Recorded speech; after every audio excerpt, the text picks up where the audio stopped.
I guess I'm live. I'm live on Instagram. I think. I think. We have no idea. Okay, we have a little primitive setup here, our American themed flag in the background. And just at the last second, we just had our first major technical difficulty. I had a laptop, not a laptop, a tablet in front of me. And the tablet, gave me a good view, and I had the correct angle and everything. I went over it for about an hour, and then at the last minute, it said across the screen that we don't have the updated version on the tablet. So we were in a panic, and we had to get on the cell phone. So I'm just broadcasting from the cell phone at this time. But I'd like to take this moment to thank everybody for being here. And I want to welcome you to the world of the Donovan Pincher, and also to the mind of its creator, me, Dominic Donovan. Jen, you can't have this going on, Jennifer, while I'm broadcasting because I hear myself. Thank you.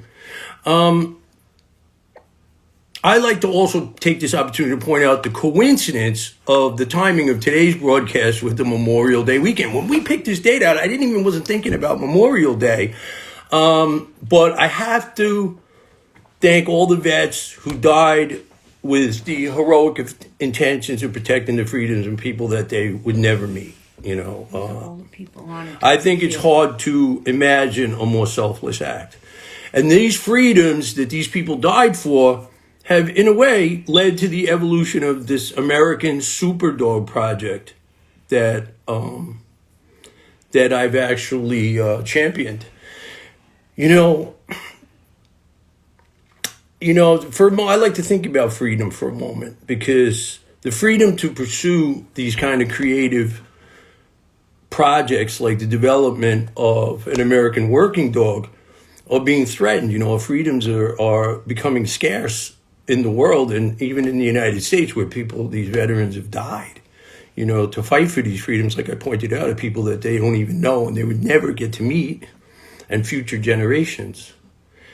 And it's become a very difficult road to travel to try to develop a breed in the modern days with animal rights activism and the legal system becoming hostile to dog breeders in general. Never mind someone who's trying to develop a new breed and all the difficulties that entails. This broadcast is going to be about a lot of things. Hopefully. It'll be about my personal history. It'll be about the pioneering days of Schutzhund, which I was involved in. For those of you who don't know, I trained a Schutzhund 3 when I was only 12 years old, and I bred that dog myself. I was involved in breeding German Shepherd dogs for multiple generations. I produced a USA National Schutzhund 3 champion. I was involved in the pioneering of a lot of organizations, working dog organizations in this country, PSA, IPO, Schutzhund, amongst others. I'm also going to cover a lot of the legal and social developments concerning the industry of dog training, animal rearing, agriculture.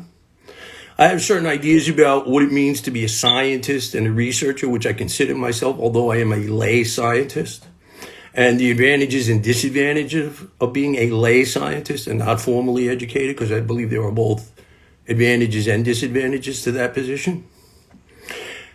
I would like to also discuss during these broadcasts how breeding and training animals, dogs in this case, teach us about systems, about family systems, about economic systems, about social systems, about society, about governments, about nations, about corporations, and how these things are all interrelated, and how these things have given me a unique view into how a mind is manipulated through reinforcement theory. I'm going to discuss such topics as domestication of both animals and human beings, what it means to have a post-scarcity economy, which is a fancy way of saying what it means to make a subject hungry for something or needy, and then to pose yourself as a savior and come in and be the one who provides that for him. thereby using that as a powerful tool to brainwash the animal and even a human being into the behaviors that we want, how to steer an organism into the behaviors that we want and get them to refrain from behaviors that we don't want. I'll talk very specifically about different forms of training because I've been a commercial pet dog trainer and have trained virtually every breed and every potential and possible mix of breeds that you could imagine.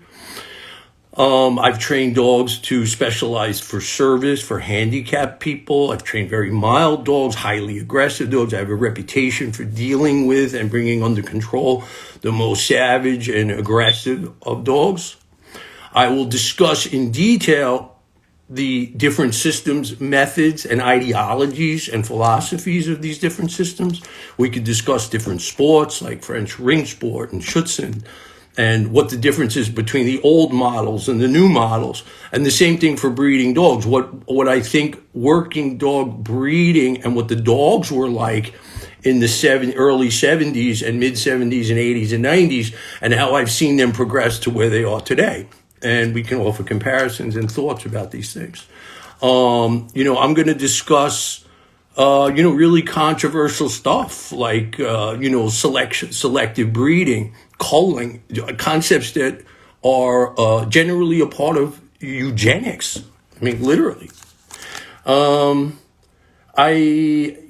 to engineer a breeding program. When I first started out breeding this dog, I really had no idea what I was getting into. I had a concept, and I really never did this at all for profit. I had no real motive. I just loved research. I loved examining outcomes. I loved paying attention because I came from a very dysfunctional, alcoholic, kind of crazy family. And I was really somebody who I think by nature was destined for higher education, but I didn't have accessibility to that. So what I did instead is I just paid attention to those subjects that were right in front of me. So I've really had very few, almost no mentors. I've done almost no reading on the subject, but I've been doing this for excess of 50 years. So some of my ideas have been considered controversial by some, but they're born of factual, firsthand observation. They're not read. They're not handed down to me by others. And I would be more than willing to debate some of these outlooks with anybody who would care to debate them with me. Let me put my glasses on here. I put a couple of quick notes down this morning. Being a scientist and studying the engineering of behaviors, both through science, through conditioning, the age-old argument of nature versus nurture is where I'm going with this. There's certain observations and repetitions that are necessary to accumulate any real data. You have to do things a lot in order to come up with any kind of statistical, definitive result or observational statistics. So it takes a lot. You have to put in a lot of energy in order to gather the necessary data to come up to any kind of conclusion or to verify a hypothesis. I also want to talk about for a minute the fact that let's get back to the subject of freedom for a moment, right? My freedom was taken away from me as a result of being involved in this industry. And a lot of people who are watching right now might know this, and some people who are watching might not know this. But, I spent several years in prison. I had just completed a period of 3 years of parole. And I fully intend to disclose all of the details and testimony of this trial that I underwent for the transcripts of the trial. Thank you, Jennifer. That I underwent, so that everyone could examine the facts and evidence in the case for themselves and make their own judgments. Because I want to emphasize caution to people that are currently in animal-related industries, because in some states in particular are very hostile and becoming more hostile toward this industry in general of animal breeding and training. And I think that there are lessons in my experiences for people in this regard as well. My case is still under appeal as I insist on my innocence. So I won't be releasing the full transcripts of the trial until I'm, authorized by my attorneys to do so. But I would like, that's some things to look forward to in future broadcasts as this drama of the Donovan Pinscher unfolds, because there's also a social drama attached to this. I'd like to take a moment to thank all the people who supported me through the ups and downs of this, which is just unbelievable. The ups and downs of this project. I don't think that if I knew in the beginning what I was getting into, that I would have continued with it. I kind of stumbled on it by accident. I didn't do this for a commercial goal. I didn't do this for profit, as I had stated earlier. I did it strictly out of curiosity. And I wanted to create an animal to meet my own personal needs. I didn't come from an agricultural family. I grew up in the city. I was a city boy. So what's the chances of single-handedly a city boy that doesn't come from any financial advantage, that doesn't have any property to speak of, to undertake the idea of creating his own race of dog? If I had any idea really of the challenges, naivety could be a blessing sometimes, because I was just naive to everything that I was getting involved with. But what happened is each time we hit a roadblock or a bottleneck, and I was emotionally exhausted and ready to put the whole thing down, I said, I had enough. I can't do this anymore. There would be some obvious breakthrough. There would be some small sample of phenomenal animals that I had made, sometimes even by accident, I admit. I had made some big breakthrough, and I learned something, and I saw the potential that this really is doable.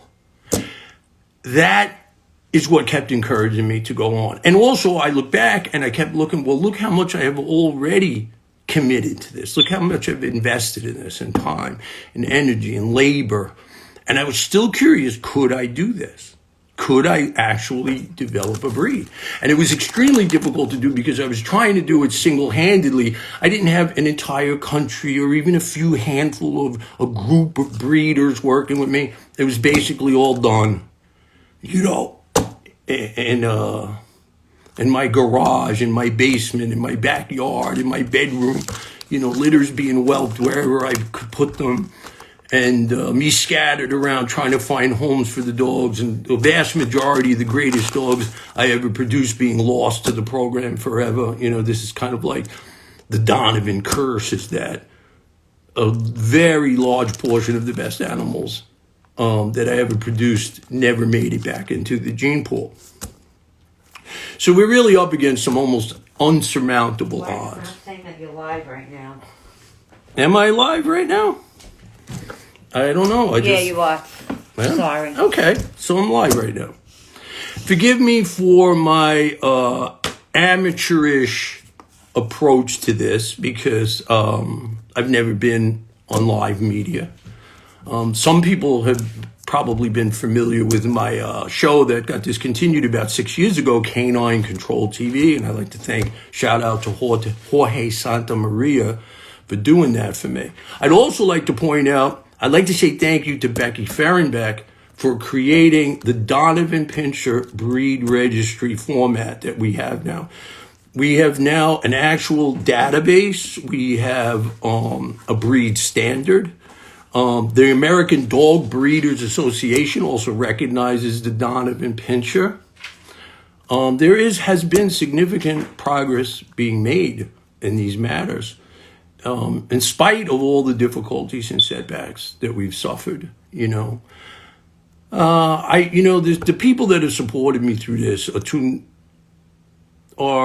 I was going to say too numerous, but they're really not. Unfortunately, they're not too numerous. There's really just a handful, but I don't want to forget anybody, so I don't want to really start trying to remember names right now and pick individuals out, but you know who you are. This dog's been successful in, police work, detection, PSA, IPO. They've been regional champions, and there's a lot of critics out there. And some of the criticism of the breed has been legitimate, but it's a breed in development. And it's very difficult to argue that the best examples of this dog do not begin to approach this American super dog concept. It is a uniquely talented and wide range of abilities and talents. And I think that the best is yet to come. We we seem to be reinvigorated after this, several years in prison, several years on parole. The fact that this thing is still alive, is still moving forward, and I still see further advancements, even still, has inspired me to continue yet again forward into the future, in spite of all these difficulties. I can't think of anything else that I want to say right now as just a broad overview of what this show is going to be about, right? Like I said, my attitude about dog breeding and dog training is that it's a microcosm. I've often told people that everything is the same. And I think that when you learn and master one thing, you realize that systems pretty much always work the same. The respiratory is a system, the circulatory is a system, the economic, the banking system, the family system, all of these things bear a resemblance, okay? And when you master and understand how systems work, you begin to see the familiarity from one system to another. And there's a broad understanding and a broad application that comes once you comprehend how these systems work. And over the next months, I hope to do this once a week, we can begin to, in detail, kind of analyze these things. And what I'll do is I'll begin to have an outline so that I could be more focused after this about subject matter, about what we're going to talk about. We're going to talk about breeding. We're going to talk about obedience training. We're going to talk about scent detection. We're going to talk about protection and decoy work. We're going to talk about how to read the temperament of a dog. We're going to talk about standards for breeding. We're going to talk about how these differ between breeds, which is something I think that is being lost, is that because a lot of animals, let's take the example of IPO, by taking a test that was originally designed for the German Shepherd dog, for one breed, and trying to apply it broadly across all working breeds, we begin to lose the individuality of the separate breeds. The giant Schnauzer, just for an example, is not supposed to act just like a German Shepherd and shouldn't be compared with the same breed standard. The same could be said for a Rottweiler or a Doberman or a Great Dane. And the risk is to take a test that was designed for one breed and try to broadly apply it across multiple breeds is at the loss of the individual character differences and personality differences that these breeds were inherently and initially engineered to have. And you end up blending them all into one common dog, one common temperament with different appearances. And I think that that's one of the pitfalls of modern dog breeding today, is that we're holding all animals under the same standard. Also, there's a lot of new breeds popping up, I see, and people attempting to do something similar along the lines of what I tried to do and what I'm doing with the Donovan Pinscher. And I really have to issue a warning to these people that they really have no idea what they're getting involved with, because it's one thing to take two separate breeds, and it's interesting to initially cross those two breeds together and see what the results are. But trying to continue that into future generations and to get some kind of consistency of characteristics is much more daunting and challenging than anyone would care to consider before entering into the endeavor. And you're going to have to be willing to lose a lot of money. It would take many generations for something to become even remotely stable. And there really is very little profit reward in it. You have to be driven by almost pure curiosity in order to be successful in it. Just again, I want to thank everybody for being here. I hope I haven't bored everybody. Like I said, I'm new to live broadcast, and it is challenging. I had a couple things in my mind. I didn't really prepare much today, but I had some things in my mind that I wanted to talk about, and I'm hoping that I got most of those general points across. I wanted to just give us, a rough outlay, get people an idea about who I am. I will talk in depth about my childhood and my early years of pioneering Schutzhund and breeding German Shepherds. I want to talk about some of those experiences in depth. But for today, for our first broadcast, I would just like to simply give you an overview. I would like to give you a warm welcome. I would like to say, happy Memorial Day weekend to everybody. And I want to tell everybody, look, I'm back. I'm tough to kill. It looks at this point, we got some planned breedings coming up. We have some critical forward maneuvers. I got new players on the team. We have a lot of interest in the breed internationally. And I'm back, I'm like the Terminator. I'll be back, and I really appreciate all the support. I appreciate the love. Okay. We're a community in this breed. We're a community of warriors, right? And the thing that holds us together is, love and respect, common ground. And I love the people that backed me. I would do anything for you, anything. I really would. And I really deeply appreciate the support. And if I haven't been killed by this point, COVID 3 times, prison, political persecution, all my animals being stolen, financial ruin, you name it. I've been there, right? I've been through all these things. And I'm determined more than ever to move forward and to finish what I started. And someday, hopefully there'll be something to pass on to a younger generation of people that are inspired and understand the origins of the breed and understand what the goals were for the dog and don't compromise it in the way that so many other working breeds have been compromised in modern times. I'm sure there's a lot of breed founders turning in their graves right now, taking a look at what's been done with their life's work and their ambitions, Every Sunday at 7. New topics. There'll be new topics. I'll have more planned and more pointed topics for discussion. And I would like to pass on what I've learned and what I think is a very unique outlook and position. Going back to what I said earlier, because of the fact that I had so few mentors and I had so little outside influence, I noticed when I listen to other breeders and trainers that I have a very different opinion, and many of their opinions and positions seem to be parroted because I think they're borrowing it and learning it from each other, which is distinctly different from my own personal process. So I hope to share that with you. I hope to share a few laughs. I hope to share some goodwill, my experiences, my suffering, and my hope and inspiration. Also, thanks a lot, let everybody. people know all the puppy inquiries. All the puppy inquiries. Just be patient. Just be patient. We've got Okay? breedings coming. We have some breedings coming, but I'm very selective about what goes out And who goes to work. and where they go and who. I want people to have the right dog that they would be happy with. Thanks, everybody. Have a nice Memorial night. Day. Happy Memorial Day. God bless America.